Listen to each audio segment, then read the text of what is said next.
Hola y bienvenidos y bienvenidas. Hoy vamos a hacer un análisis muy particular. Nos vamos a meter de lleno en un único capítulo, el sexto, de una novela de ciencia ficción que se titula Insights a la zaga de un viaje apresurado. El protagonista, para quien no lo conozca, es Noah Walker, un adolescente, un poco especial. Tiene visiones introspectivas y está obsesionado, pero obsesionado con usarlas para predecir el futuro. Y lo que vamos a ver hoy es justo eso.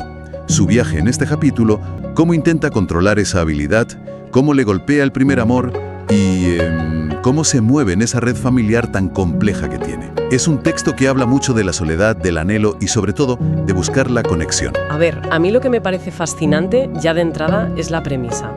No nos presentan a un profeta, a alguien con un don divino, no. Es un chaval que monta, y lo dice el texto así, un laboratorio para la interpretación fidedigna de su más próxima realidad. O sea, es un intento casi neurótico de aplicar el método científico a algo que es, caótico, emocional. El capítulo te mete de cabeza en su perspectiva, en la de alguien que intenta ponerle un corsé lógico a su intuición. Y ahí, claro, es donde empieza todo el lío. Me encanta eso del corsé lógico. Vamos a empezar por ahí, por su experimento. Porque Noah no es que tenga visiones y ya está. No. Quiere dominarlas. El texto lo describe paseando por Brookline, intentando como sintonizar el futuro, como si su sistema nervioso fuera, dice, un radio de transistores. Y justo en medio de esa búsqueda se dice algo a sí mismo que es como una pista, ¿no? Dice, no se puede ver bien si no es con el corazón. Y justo después de esa frase tan poética, ¡pum!, le golpea la realidad más prosaica. Literalmente, se da contra un poste. El texto describe el sonido, clan, y al levantar la vista, ¿qué ve? Una señal que apunta al Skyline Park. O sea, que el golpe, el accidente, es lo que le lleva al sitio que va a ser el centro de todo. No es una visión, es un tropiezo. La ironía, es fantástica. Totalmente. Él, claro, lo interpreta como una señal del destino y convierte el parque en su laboratorio personal. Y hay una metáfora que usa el autor que me llama muchísimo la atención. Dice que Noah recorre el parque buscando una presa invisible e inodora. ¿Qué imagen más potente para la percepción extrasensorial, no? Y se sienta en su banco preferido, con dos objetos muy concretos. Un ejemplar de El origen de las especies de Darwin y una manzana. Un momento, paremos aquí. Porque esos dos objetos son toda una declaración de intenciones. El Darwin es la búsqueda de un patrón, de una lógica, de una explicación científica del mundo, el orden. ¿Y la manzana? La manzana tiene 1000 capas. El conocimiento, la tentación, la caída, la inocencia perdida. Es que el escenario no está preparado para un experimento científico.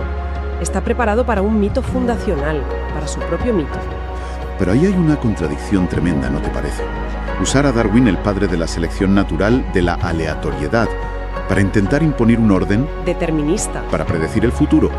Es como si estuviera usando la herramienta equivocada a propósito. Es que esa es la contradicción fundamental.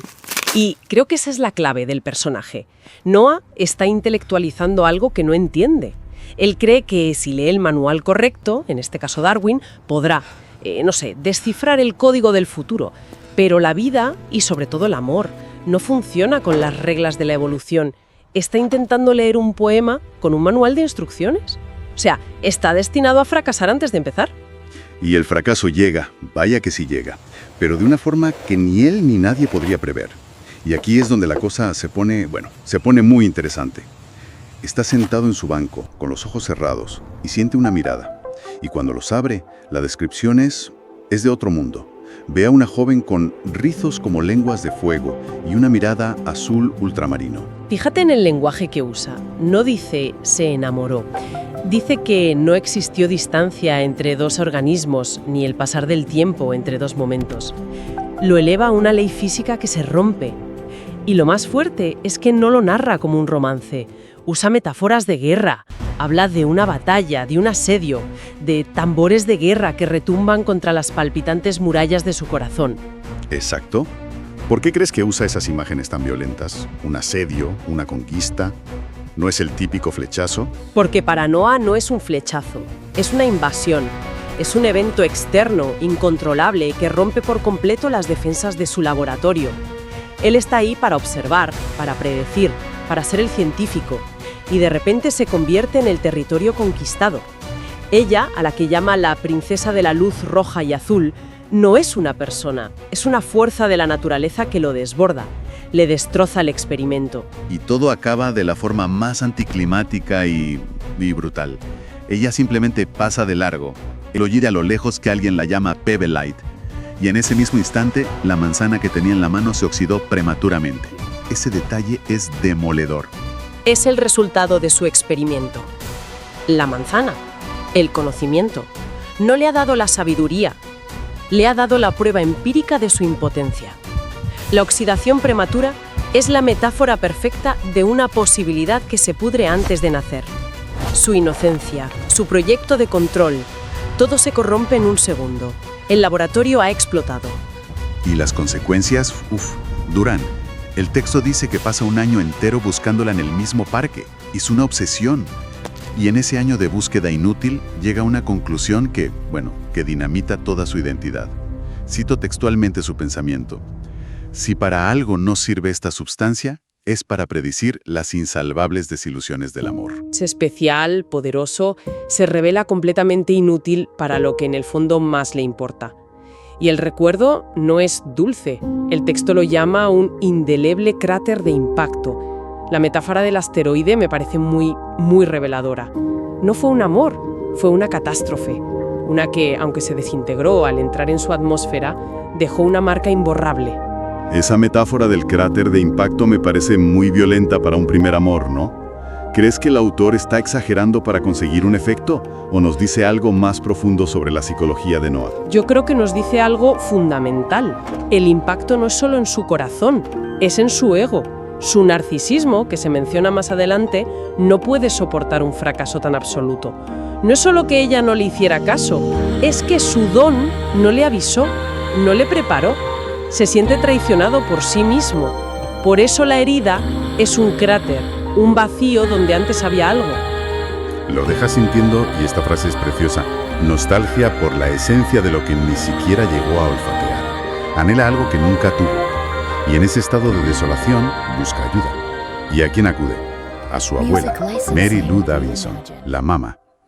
Y la presentación del personaje es espectacular. Está en su mecedora leyendo el Malleus Maleficarum, el manual para cazar brujas de 1487.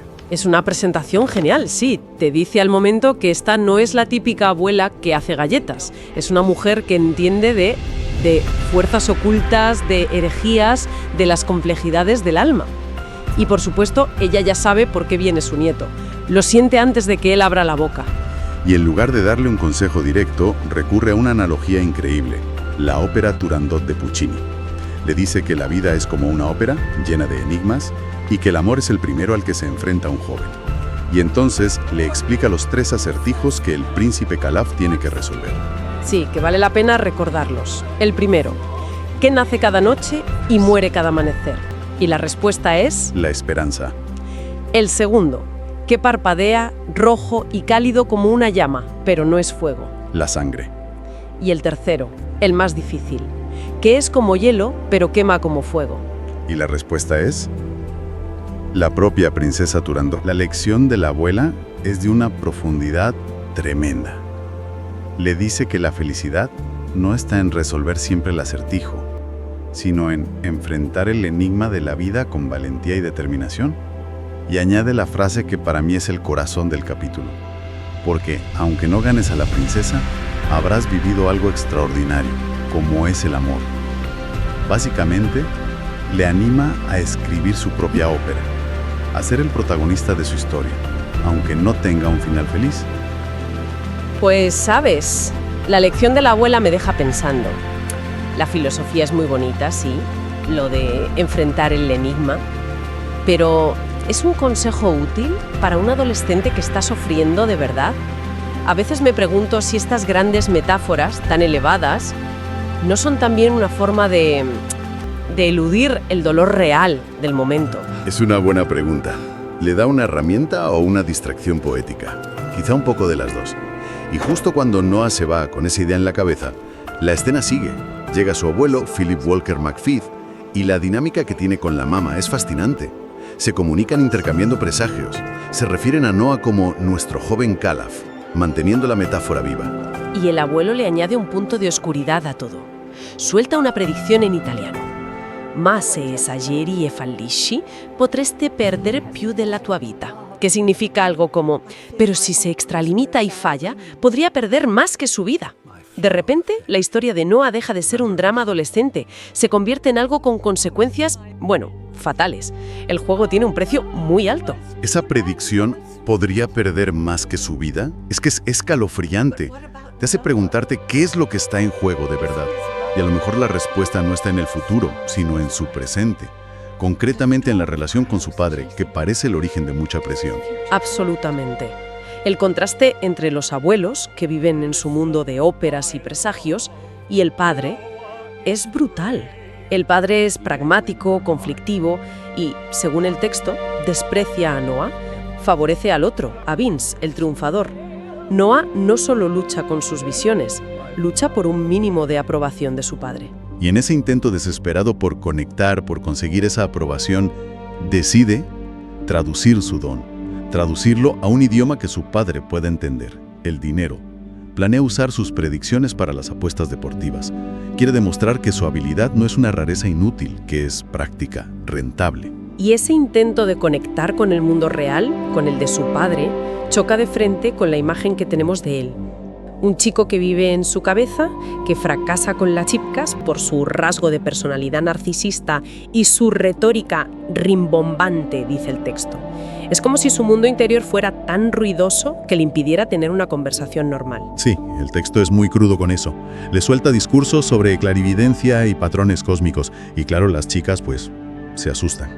Y él mismo acaba saboteando cualquier posibilidad con una frase que es lapidaria. Mejor dejemos las cosas como están. Es un mecanismo de defensa de manual. Se adelanta al rechazo que cree inevitable y lo provoca él, para mantener el control. Si rompo yo, no me abandonan. Así que su refugio, otra vez, es la soledad. Pero ya no es la soledad del científico. Ahora es consciente, dolorosa. Se pregunta, ¿por qué no soy apreciado? Y su consuelo son los libros, la música de Rush y el cielo de Skyline Park. Y aquí es cuando su mente, para protegerse, crea el mecanismo más elaborado de todos, lo que el texto llama un servicio personal de streaming imaginario. Se implanta a sí mismo recuerdos falsos, de citas, de relaciones que nunca han pasado para no sentirse tan solo. Lo que es revelador aquí no es solo que construya refugios, sino la trayectoria de esos refugios.